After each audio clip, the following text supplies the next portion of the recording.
피해 환영. 깊은 밤 습한 공기가 골목마다 내려앉았다. 불빛이 희미하게 스며드는 도로 옆 조용한 마을의 주택가에 갑작스러운 비명이 터졌다. 제발 그만! 살려주세요. 그 비명은 평범한 부부의 입에서 나왔다. 산책을 마치고 귀가하던 길 그들 앞에 한 청년이 나타났다. 그는 눈빛이 흐릿했고 입술은 바싹 말라 있었다. 마치 현실이 아닌 다른 세계를 보고 있는 듯했다. 그의 이름은 이안.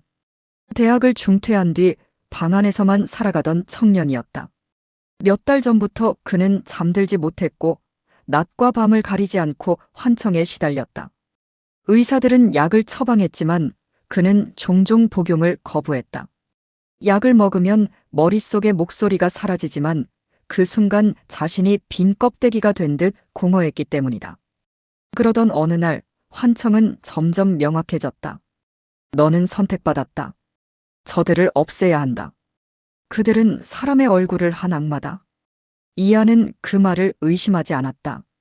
그리고 그날 밤 마침내 임무를 실행에 옮겼다. 1. 붉은 비명. 부부는 필사적으로 도망치려 했으나 이안은 이미 날카로운 흉기를 움켜쥔 채 광기로 가득 차 있었다. 그는 부부를 향해 달려들며 중얼거렸다. 너희는 가짜야. 나는 세상을 구해야 해. 짧은 시간 동안의 몸싸움. 남편이 먼저 쓰러졌다. 아내의 비명은 칼끝과 함께 공중으로 흩어졌다. 그러나 그 후에 벌어진 장면은 인간의 언어로 설명하기 힘든 공포였다. 이안은 쓰러진 남편의 얼굴을 움켜쥐더니 그것을 물어뜯기 시작했다. 피와 살점이 흘러내렸고 그의 입술은 붉게 물들었다. 그는 악마를 먹어 없애야 한다는 환영 속에 사로잡혀 있었다. 길을 지나던 행인이 이 광경을 보고 비명을 지르며 도망쳤고 곧 경찰차의 사이렌 소리가 마을을 울렸다. 경찰이 도착했을 때 이안은 여전히 피해자의 얼굴을 물어뜯으며 울부짖고 있었다. 멈춰. 손들어. 여러 발의 전기총이 발사된 후에야 그는 제압되었다. 법정의 그림자. 사건은 순식간에 사회를 뒤흔들었다.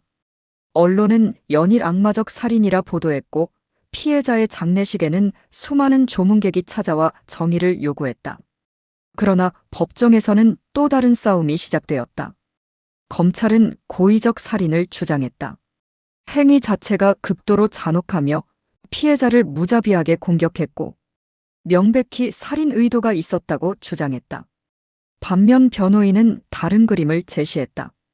그는 범행 당시 정신병적 환청과 망상에 시달리고 있었습니다.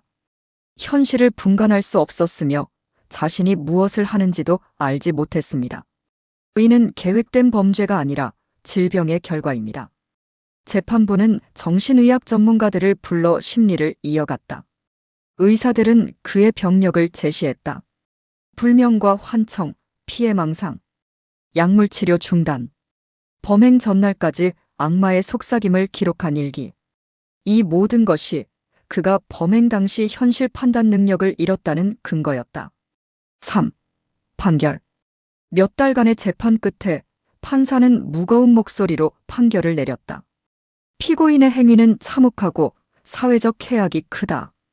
그러나 범행 당시 피고인은 심각한 정신질환으로 인해 선악을 구별할 능력을 상실한 상태였다. 형법상 책임 능력이 없는 자의 행위는 처벌할 수 없다. 따라서 무죄를 선고한다. 단, 피고인은 강제 입원 상태에서 무기한 치료를 받는다. 순간 방청석이 술렁였다. 피해자 가족의 울음소리가 터져나왔다. 무죄라니. 그럼 우리 아들의 죽음은 누가 책임지나요? 피고인석의 이안은 눈물을 흘리며 웅얼거렸다. 난 세상을 구했어. 그들은 악마였어. 4. 사회의 균열. 판결은 즉시 거센 논란을 불러왔다.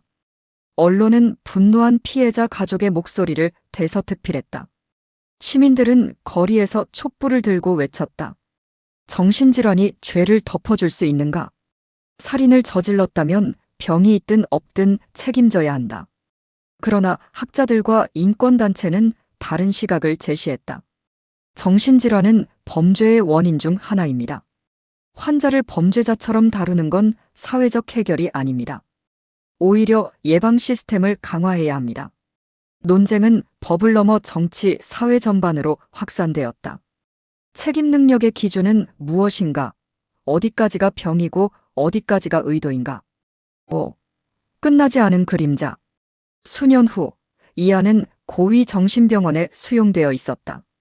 그는 여전히 환청 속에서 살았지만 약물 덕분에 폭력성은 억제된 상태였다. 그러나 맑아지는 순간이 오면 그는 가끔 손을 부르르 떨며 중얼거렸다.